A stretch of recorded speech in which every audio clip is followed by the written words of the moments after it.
अस्सलामुअलैकुम and welcome to my YouTube channel Nawab talks. और अगर अभी तक आपने मेरे चैनल को सब्सक्राइब नहीं किया है तो सब्सक्राइब कीजिए और बेल आइकन को ज़रूर दबाइए ताकि मेरी तमाम आने वाली वीडियोस की जो नोटिफिकेशंस हैं वो आप तक पहुंच सके।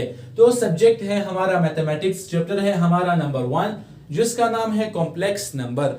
और आज हम एक्सरसाइज 1.3 का क्वेश्चन नंबर 2 पढ़ेंगे, स्टडी करेंगे। तो क्वेश्चन नंबर 2 हमारे पास है factorise the polynomials into linear factors. हमें सवाल में कुछ पॉलिनोमियल्स दिए गए हैं और हमें उनके लीनियर फैक्टर्स बनाने हैं। अब व्हाट इज पॉलिनोमियल, पॉलिनोमियल्स होते क्या है, ये मैंने अपने पिछले लेक्चर में डिटेल से समझा दिया है कि पॉलिनोमियल्स होते क्या है। तो अगर अभी तक आपने मेरी पिछली वीडियो को विजिट नहीं किया है तो मेरी पिछली वीडियो ज़रूर देखिए, क्योंकि उसमें आपको समझ आ जाएगा कि पॉलिनोमियल्स होते क्या है और इस सवाल को समझने में आपको आसानी होगी। और अब मैं आपको बता देता हूँ कि फैक्टर क्या होते हैं, फैक्टर्स क्या होते हैं। अब मैं ये जो मेरे पास मार्कर है, मैं फैक्टर्स की मैं आपको एक एग्जांपल दूंगा जिससे मैं आपको इस मार्कर के जरिए से फैक्टर्स समझा दूंगा। तो ये मेरे पास मार्कर है। अब मैं क्या करूंगा, इस मार्कर के फैक्टर्स बनाऊंगा। फैक्टर्स बनाने के लिए मेरे पास एक मार्कर है। अब मैं क्या करूंगा, इस मार्कर को अलग कर दूंगा। मैंने इस मार्कर को दो हिस्सों में तकसीम कर दिया। ये जो दो हिस्से हैं ये उस मार्कर के क्या है, ये उस मार्कर के फैक्टर्स हैं। मैंने मार्कर को उसके दो फैक्टर्स में तकसीम कर दिया। अब उन्हीं दो फैक्टर्स को जब हम वापस जोड़ेंगे, यानी कि मैथमेटिक्स में हम उन फैक्टर्स को मल्टीप्लाई करते हैं, तो जब मैं इन दोनों फैक्टर्स को वापस जोड़ूंगा, मल्टीप्लाई करूंगा, तो मेरे पास वापस पुराना मार्कर बन जाएगा। तो फैक्टर्स इसको कहते हैं। पॉलिनोमियल्स में हम क्या करते हैं, मैथ्स में हम किसी इक्वेशन का या किसी पॉलिनोमियल के फैक्टर्स बनाते हैं और इन फैक्टर्स को जब हम वापस मल्टीप्लाई करते हैं तो हमारे पास वो पुराना इक्वेशन बन जाता है। तो ये मैंने आपको समझा दी मार्कर के जरिए से कि फैक्टर्स होते क्या हैं। अब लीनियर का क्या मतलब है, लीनियर फैक्टर्स क्या होते हैं। तो लीनियर फैक्टर्स वो होते हैं जिसमें हमारे पास जो वेरिएबल की पावर होती है वो 1 हो। जब हम किसी पॉलिनोमियल के फैक्टर्स बनाएंगे तो फैक्टर्स बनाने के बाद हमारे पास जो फैक्टर्स होंगे उसमें जो वेरिएबल होगा उसकी पावर 1 होनी चाहिए। लीनियर का मतलब 1 है कि उस वेरिएबल की पावर 1 होनी चाहिए। तो चलिए अब सॉल्व करते हैं इस क्वेश्चन नंबर 2 का पार्ट 1 हमारे पास है z² + 9। हमें ये पॉलिनोमियल दिया गया है।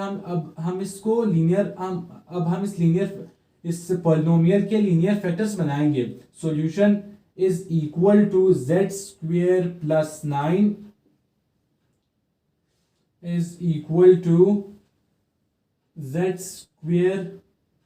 अब हम ये जो हमारे पास पॉलिनोमियल सवाल में गिवन है z² तो हमने उसी तरह लिख दिया। इस +9 को यानी कि पॉजिटिव 9 को हम इस तरह लिखेंगे z² minus multiply by -1 multiply by 9। हमने जो है ये जो पॉजिटिव 9 है हमने इसको इस तरह से लिख दिया, वो इसलिए ताकि हम जो इस पॉलिनोमियल जो हमें सवाल में दिया गया है हम इनके लीनियर फैक्टर्स बना सके। Is equal to z² minus हम उसी तरह लिख देंगे 9। और ये जो हमारे पास -1 है, आपको याद होगा कि -1 बराबर होता है आयोटा स्क्वायर। आयोटा स्क्वायर बराबर होता है -1 के और -1 बराबर होता है आयोटा स्क्वायर के। तो अब हम क्या करेंगे, इस -1 की जगह आयोटा स्क्वायर लिख देंगे। तो -9 आयोटा स्क्वायर, इस -1 की जगह हमने आयोटा स्क्वायर लिख दिया। अब इसको मजीद सॉल्व करेंगे। Is equal to z² minus, अब इस 9 को हम कुछ यूं लिखेंगे, हमारे पास वो कौन सा नंबर है जिसका स्क्वायर लेने से यानी कि 2 बार मल्टीप्लाई करने से हमारे पास 9 बनता है, वो हमारे पास 3 है। तो इस 9 की जगह हम क्या करेंगे, 3 का स्क्वायर हम ले लेंगे। वही चीज है जब हम इस 3 स्क्वायर को एक्सपेंड करते हैं हमारे पास वापस 9 बन जाता है, लेकिन हमने 3 स्क्वायर इसलिए लिखा ताकि हम फैक्टर्स बना सके और आयोटा स्क्वायर। अब हम क्या करेंगे, इनको एक होल स्क्वायर में लिख देंगे, z² माइनस ये जो 3 का स्क्वायर है और आयटा स्क्वायर है, इसको हम इस 3 आयटा को हम ब्रैकेट में लिख देंगे और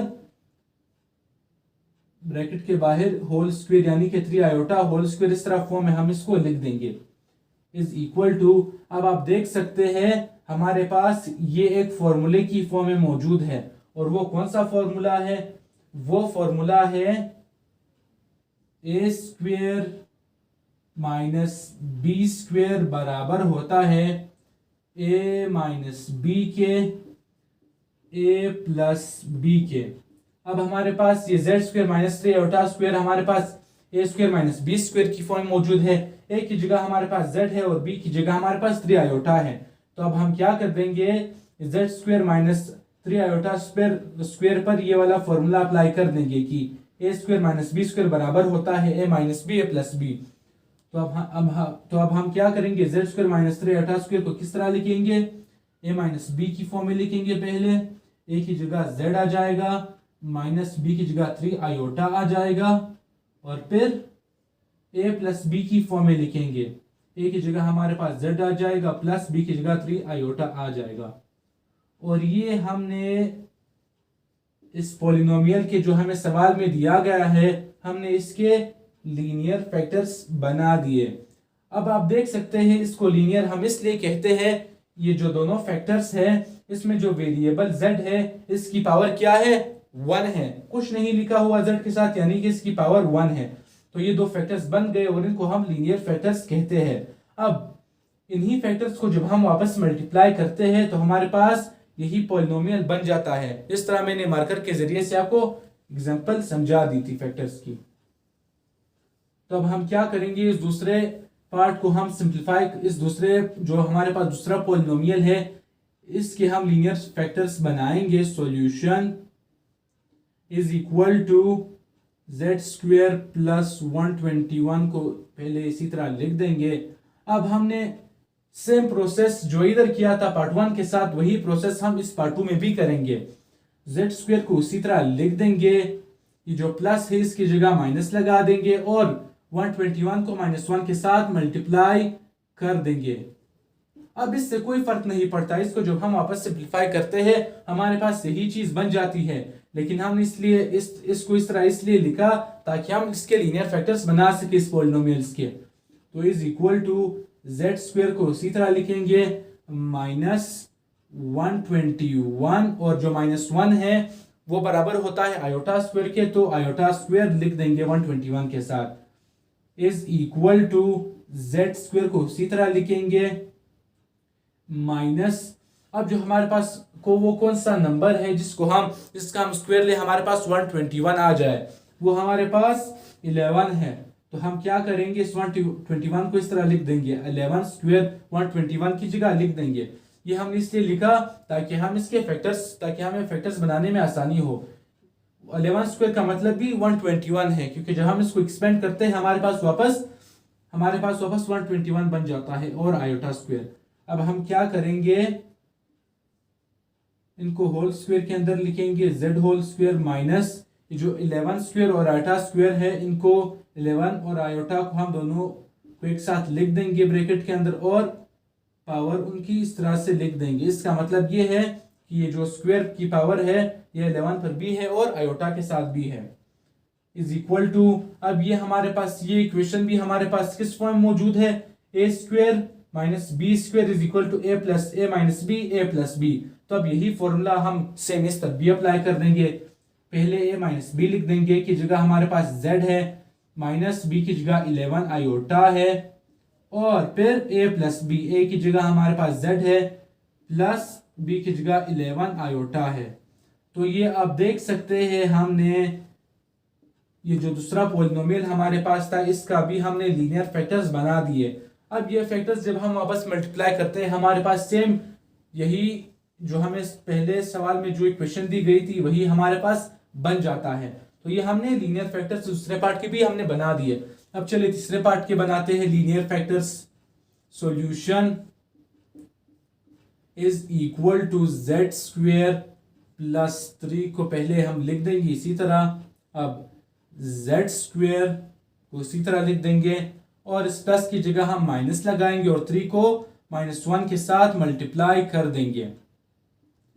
अब z square is equal to Z square minus उसी तरह लिखेंगे और -1 की जगह आयोटा और 3 को उसी तरह लिख देंगे, is equal to Z square को उसी तरह लिख देंगे माइनस, अब ऐसा कोई भी नंबर नहीं है जिसका हम स्क्वायर ले और हमारे पास 3 आ जाए, तो 3 की जगह हम कोई भी ऐसा नंबर नहीं ले सकते जिसका हम स्क्वायर ले वापस हमारे पास 3 आ जाए।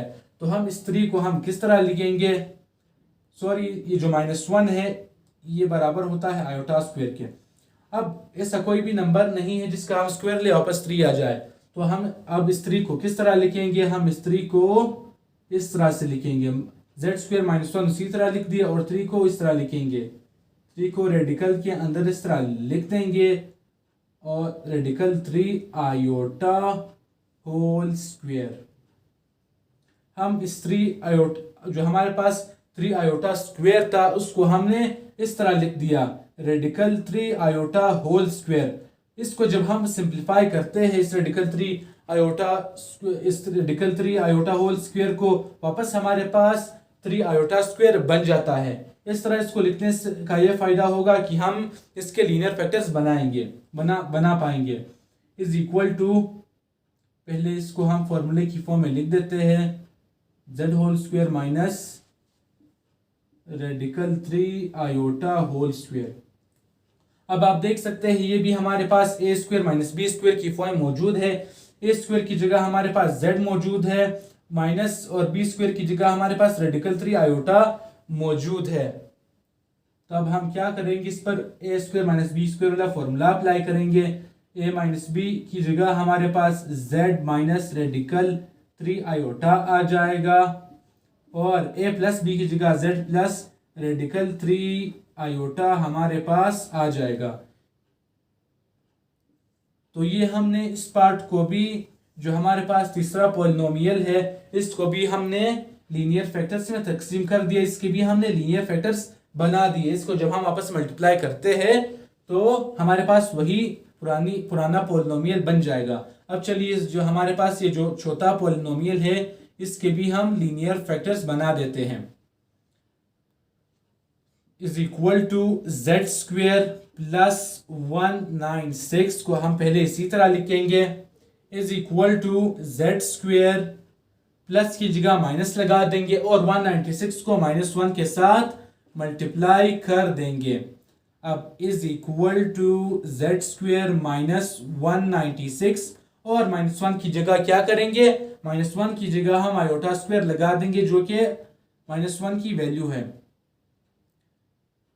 अब जेड स्क्वायर को हम उसी तरह लिखेंगे माइनस, अब 196 की जगह हम कोई ऐसा नंबर लिखेंगे जिसको 2 बार मल्टीप्लाई करने से वापस हमारे पास 196 बनता है, तो वो हमारे पास नंबर है 14। तो हम 196 की जगह 14 का स्क्वायर लिख देंगे, क्योंकि इसको वापस मल्टीप्लाई इसका स्क्वायर लेने से हमारे पास वापस 196 बन जाता है। लेकिन इसको इस तरह लिखने का ये फायदा होगा कि हम इसके लीनियर फैक्टर्स आसानी से बना पाएंगे। अब is equal to Z whole square minus 14 और स्क्वायर और आयोटा स्क्वायर को हम एक ब्रैकेट के अंदर लिख देंगे, 14 आयोटा को हमने लिख दिया एक ब्रैकेट के अंदर और स्क्वायर ब्रैकेट के बाहर लगा दी। इसका मतलब ये है कि जो स्क्वायर है वो 14 पर भी है और आयोटा पर भी। अब हम क्या करेंगे, ये हमारे पास a square minus B square की फॉर्म मौजूद है, तो हम ए स्क्वायर माइनस बी स्क्वायर का फॉर्मूला इस पर अप्लाई करेंगे। तो पहले इसको ए प्लस बी की फॉर्म में ए माइनस बी की फॉर्म में लिखेंगे, ए की जगह जेड माइनस 14, बी की जगह जो है -14 आयोटा आ गया। और फिर हम इसको किस तरह लिखेंगे, ए प्लस बी की फॉर्म में लिखेंगे, ए की जगह हमारे पास जेड आ गया प्लस बी की जगह हमारे पास 14 आयोटा आ गया। और हमने फाइनली ये जो हमारे पास जो फोर्थ पार्ट था यानी कि चौथा पॉलिनोमियल था, इसका भी हमने लीनियर फैक्टर्स बना दिए। तो उम्मीद करता हूँ कि आपको आज का लेक्चर समझ आ गया होगा और अब आप भी किसी भी पॉलिनोमियल के लीनियर फैक्टर्स बना पाएंगे। तो अल्लाह हाफिज़ और मिलते हैं अगली वीडियो में एक नए लेक्चर के साथ।